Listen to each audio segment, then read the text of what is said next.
Kreepers, what's up you guys? It is Clearski. I am back, and today we are walking around a place we've crept to many of times. We are in the Lone Fir Cemetery, located right here in southeast Portland off of Morrison and Stark. And what we are here today for is something that I thought was really cool. I actually watched the little bit of baseball the other night, the All-Star game, and it got me thinking, you know, Portland always has such rich history when it comes to baseball, and so today is going to be no exception. And the reason why we are here today, because if you yourself have ever watched or been to or even heck listened to a baseball game on the radio, you have probably heard the term play ball. That's right, play ball. It's usually what the umpire yells right before the game starts, or maybe even the fans as they're approaching the stadium. Everybody kind of gets hyped up, but that term was coined actually by a gentleman buried right here in Lone Fir Cemetery. We're gonna go check out his final resting place and talk to you guys a little bit more about the gentleman that coined the phrase play ball. Stay tuned, today's gonna be a good one. Okay, play ball.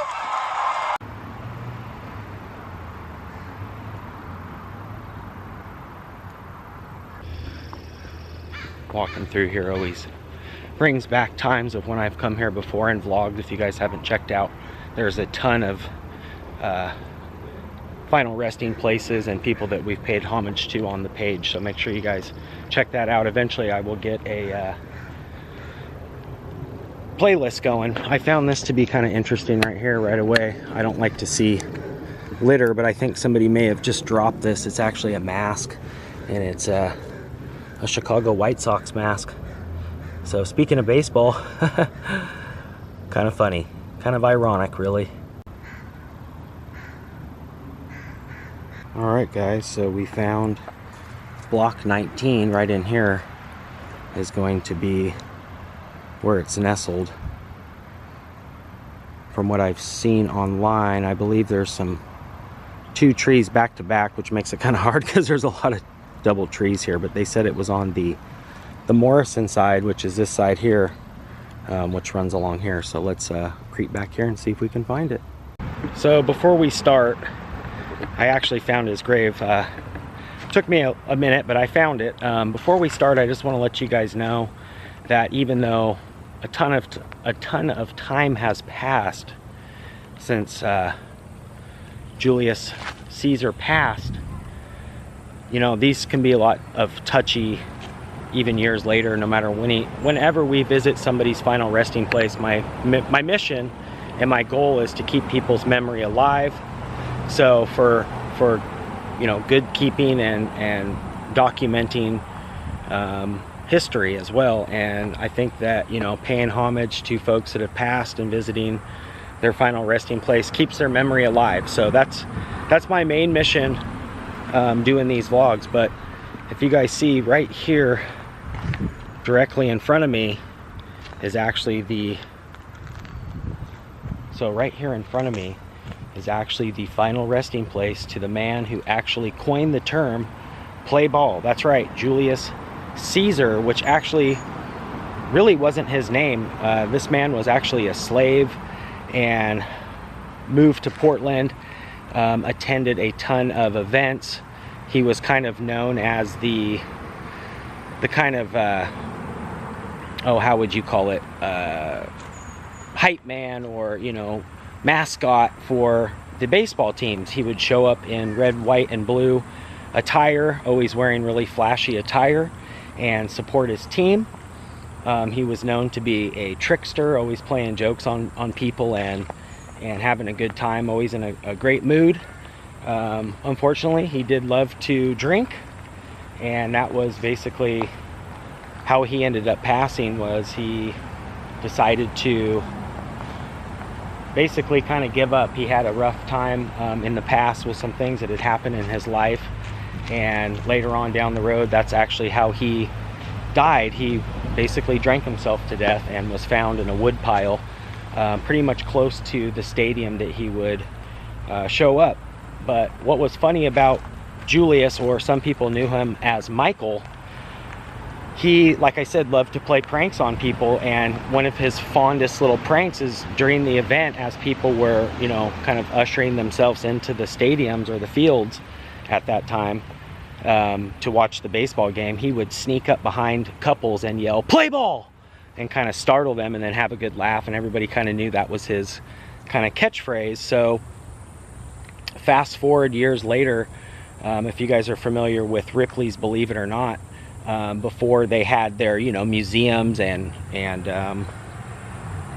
I think they were doing cartoons for their publications. It's basically back when they were still doing the Ripley's publications. They actually featured Julius's grave in one of the newspaper articles, or like the publication itself, which I will insert here. And if you look closely at the little picture that Ripley's presented, you will see this. It's right on top of his headstone here. If you look really closely, it actually says "Play Ball." So when they had him buried here, they actually let him you know, be credited with that phrase that went on. Even to this day, you hear it in all baseballs, but here, or all baseball games really, but here is the grave of Julius Ceaser, born December 23rd, 1830, if you guys can believe how old this headstone is. Died July 4th, oh geez, what does that say? 1906. So as you can tell, this headstone's been here for a long time, and I wish I would have brought a little scrubby brush. I gotta remember to do that, is to stop off and buy a little toothbrush, or maybe even like a lightly bristled pad. I don't want to ruin any of the headstones, and I think I should maybe get permission first. That was another thing, is I didn't want to do anything I wasn't supposed to, but you know, I wanted to kind of on his behalf clean his headstone. But I think that is so cool. Like I said, he had a rough life later on, but folks will always remember him as the guy that kind of played pranks on them and was at every single game. He attended all of the games and was a highly you know, supportive figure, basically a mascot, and he would always be seen wearing really flashy and kind of outlandish outfits, but at the time kind of gave him his notoriety. But here is the final resting place to Julius Ceaser, the man that basically coined and would always yell, "Play ball," which I just love, because, you know me, I'm a huge baseball fan, and I'm hoping that the PDX to MLB movement will still take place. There's a lot of talks of different places where they're going to have the stadium, but Portland has a lot of rich history here with baseball in general, from, you know, the Portland Mavericks to the Beavers to the Portland Rockies, all the way up now to Lentz Park with the Pickles. And I'm hoping we get an actual professional team. But this is definitely one of the guys here, Julius Ceaser, which, like I said, a lot of folks called him that actually because of the fact that he did like to read a lot of Shakespeare, and he was a slave for so many years. He actually, no one really knew his name, so he was kind of just called that because of the territory with him, you know, enjoying Shakespeare. So kind of unfortunate that his real name isn't placed on his final resting place, but in a way this is just how folks, you know, how folks remembered him. I also wanted to kind of leave this baseball here as a memento to Julius, and you know, it's every time I hear that "play ball" now, I will definitely think of him as the man that, you know, basically created that saying. I don't know if he did it as just a joke, because they you know, coined him as a kind of a jokester, prankster guy too, was always having a good old time. And I don't know if that just stuck, if people, you know, throughout the years, you know, carried on his tradition, and the next thing you know, the umpires are still yelling it to this day. So kind of one of those, if you build it, they will come moments, or however that saying actually really goes. But I always love the baseball things, and like I said, I just love Portland for this. I'd like to get this headstone actually cleaned up so that we could see the "play ball" part a little bit better, but pretty dang cool if you ask me. Play ball! At the time of his death here at Lone Fir Cemetery, one of his friends here read him a poem, and I was able to find it, and it reads, "He rests, that weary wandering child of birth, unknown of matters mild. He sleeps beneath a summer sun, where rank and color are unknown. No more along our deeming street will Julius drag his faltering feet. No more his haunts will greet his call malicious tones. Play ball, play ball. No more in gorgeous robes attire will Julius pose, adorned, admired. No more in Shakespeare's measured lines will Julius mix his wits and wines. No more the mascot of the field, no more the eloquent appeal on stump, on stage, in barroom floor. Great Caesar's dead, he pleads no more. For 80 sons this child of mirth, all bred, all fed, all wed in dirt. He has lived a slave, a clown, a king, and now his spirit does take wing, and to Virginia's friendly shore returns rest forevermore. That Julius sleeps a peaceful sleep, that memory green his grave will keep, that Caesar's answered nature's call, we know vow, play ball, play ball, play ball." Sometime in the mid-1800s, Julius settled in Portland and became pretty well known around town because of his attire. He would always wear his red vest and different colored, kind of catchy outfits, and he actually befriended the firemen of Chemical Engine Number 1, whose headquarters was right next to the police station in 2nd and Oak, where he spent most of his time. At one point he actually owned 2 businesses and a butcher shop and also a shoe shine stand, so he was making a ton of money. But like I said, his weakness for alcohol and a bad marriage kind of was his final play, really. He was fanatical about sports, especially for baseball. He was actually adopted by the Multnomah Club as the mascot and attended all their games. He would always give speeches and singing different songs that the fans would love. His love for baseball, though, is what Portlanders most remembered about him. And like I said, him kind of just being a practical joker of sneaking up behind people at the games and yelling "play ball" at them as they were kind of ushering themselves back into the stadium. In 1900, his health was declining pretty rapidly, and so he suffered deep alcoholism off like a Chinese gin that he really enjoyed. Yeah, he was remembered in Portland for just kind of a really cool, kind of kitschy guy that was always in a good mood, and he loved sports. So what a great way for Portland to remember him, and especially with the play ball there on top of his headstone. And then I left that ball there for him as well. I love it. Pretty cool. All right, guys, so I did the vlog, and then I thought to myself, I wonder if there's any water around. And I just talked with Metro, who was really cool. They're the ones that kind of maintain the property here, and they were like, if you want to clean the headstone, go for it.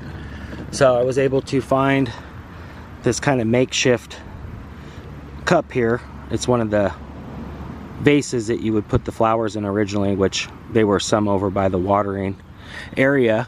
And so I'm going to give this just a quick little cleaning. I've got some napkins here as well. I don't really have anything other than that, and I don't want to, you know, damage it by doing any kind of scrubbing with any kind of, you know, brushes or anything that might actually hurt the grave. But I want to pour the water over the top here, and as I do, you guys will see the words "play ball" will actually start to appear. You can see them pretty well here as is, but we're going to just kind of do our best to just clean this up a bit. It hasn't rained in probably a good month here in Portland, so like I said, this thing's definitely seen better days. And I wanted to kind of just give it a good little tiny scrub. Not much, you know, because it's only with napkins. But I figured I'd at least try and clean it up just a tad bit better than what it was. You guys can see the front now a little bit better too. But like I said, you know, this has been here since the 1900s, so kind of been weathered. And for all these headstones, you know, they do have a cleanup day, which she told me I could go to Lone Fir Cemetery, friends of lonefir.com, and actually register to help clean more of these headstones. And I told them, well, you know, if I go to vlog, I could always tell you guys, like, look, I'm going to be here for a certain day doing them, and if you guys want, I can bring a little extra brush or whatever. You know, I didn't want to do anything I wasn't supposed to do, but they were totally okay with it. So I'm going to call ahead and see if I can maybe come down here and volunteer some of my time to get some of these headstones cleaned, no matter who it is, really. Yeah, it's not really doing too much. It's going to need a better cleaning, maybe some hot water, but I thought I'd at least give it a little touch up. A little touch up never hurt. If you guys enjoyed this vlog and you love baseball, give it a good thumbs up. You can also ring that bell down below, that way when I creep, you guys will be the first to creep. That's just so cool to me that they got the play ball right there on the headstone, and he made Ripley's, believe it or not. That is so cool to me. And that it all took place right here in Portland. Makes me want to go catch a baseball game. Alright guys, love you. Make sure you leave me a comment. I always love hearing what you guys have to say, if you've got a favorite baseball moment or memory. Until next time, Creeper out for now. Peace, you guys.